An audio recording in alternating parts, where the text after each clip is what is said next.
Olá!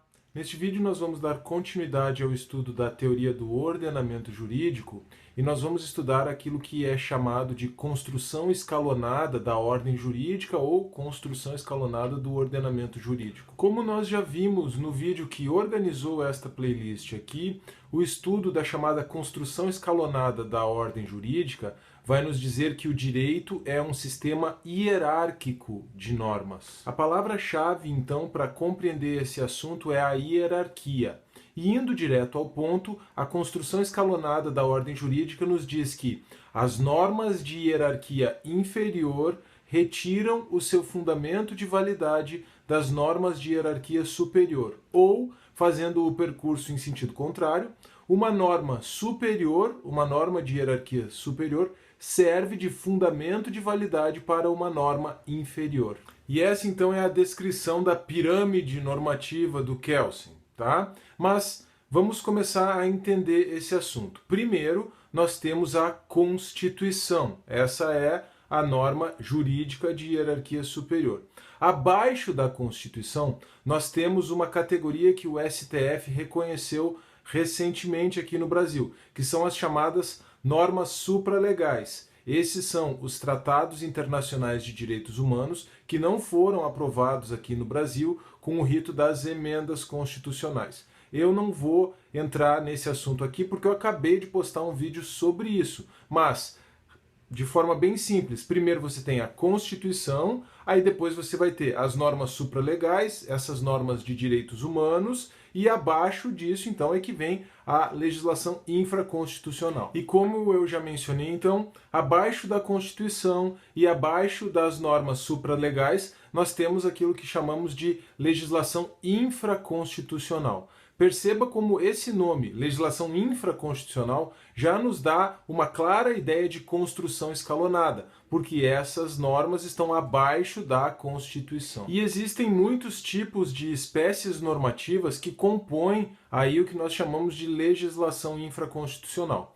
Num outro vídeo, que inclusive está aqui na descrição, nós já estudamos a diferença entre lei ordinária e lei complementar. E existem muitos outros tipos, como eu mencionei. Existem as medidas provisórias, existem as leis delegadas, existem os decretos legislativos e existem as resoluções. Você vai encontrar todas essas espécies normativas no artigo 59 da Constituição. A única ressalva é que aí no artigo 59, no inciso 1, você vai ter as emendas constitucionais. E é óbvio que as emendas constitucionais têm outra hierarquia, elas são normas constitucionais, elas estão no plano constitucional.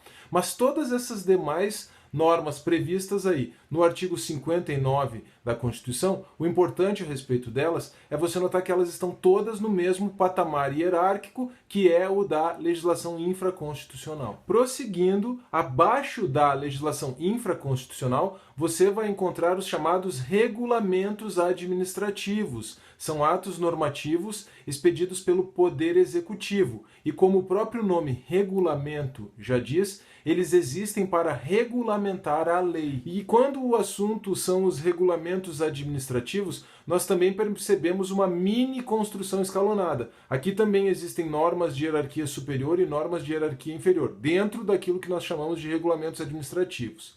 O regulamento com hierarquia superior, nessa mini construção escalonada, são os decretos. Os decretos que são expedidos pelo chefe do Poder Executivo para regulamentar a lei. E para regulamentar os decretos existe uma série de outros atos abaixo dos decretos. Resoluções, portarias, aí a nomenclatura é extremamente variada. Por fim, as últimas espécies que você encontra aí na construção escalonada da ordem jurídica, nessa pirâmide ou nessa escada idealizada pelo Kelsen, são aquilo que o próprio Kelsen chamou de normas individuais. E quais seriam as normas individuais para o Kelsen? Primeiro, o contrato, que é celebrado entre os sujeitos da relação de direito material com base na lei. E a outra espécie de norma individual seria a sentença.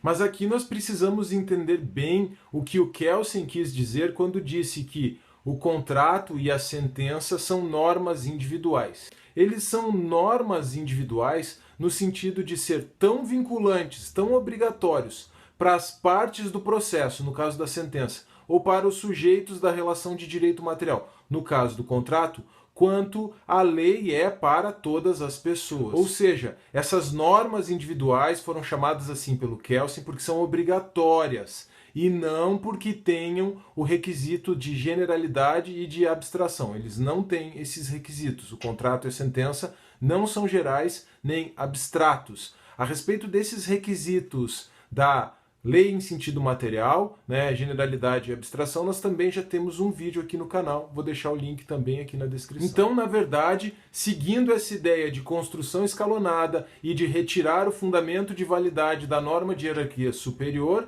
o contrato e a sentença seriam apenas a aplicação da lei. O contrato porque é feito com base na lei e a sentença porque seria o ato no qual o juiz aplica a lei.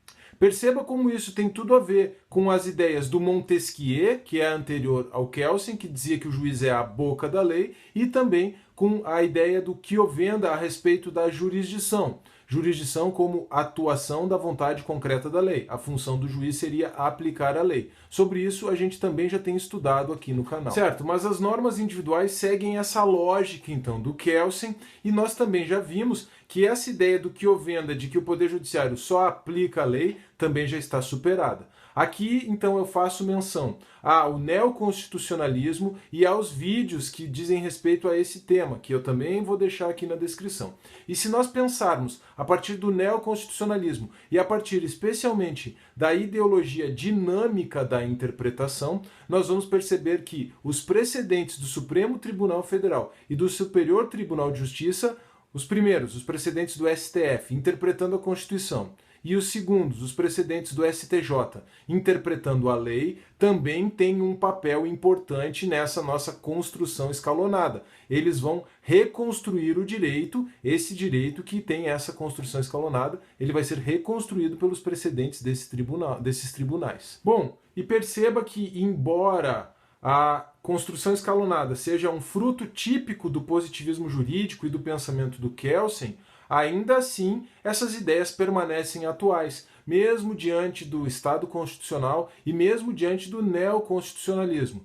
O que acontece? Acontece apenas que nós precisamos fazer alguns ajustes, e eu já acabei de dar um exemplo de como nós precisamos ajustar um pouco essa forma de ver o direito. Nós precisamos incluir os precedentes nessa conversa e nós precisamos trabalhar com a ideia de reconstrução do direito pelo Poder Judiciário, mas a construção escalonada permanece sim atual. Se você aguentou até aqui, por favor, deixe o seu like, inscreva-se no canal, compartilhe o vídeo usando a hashtag DirSenjur, deixe um comentário, deixe uma pergunta ou deixe uma sugestão. E até a próxima!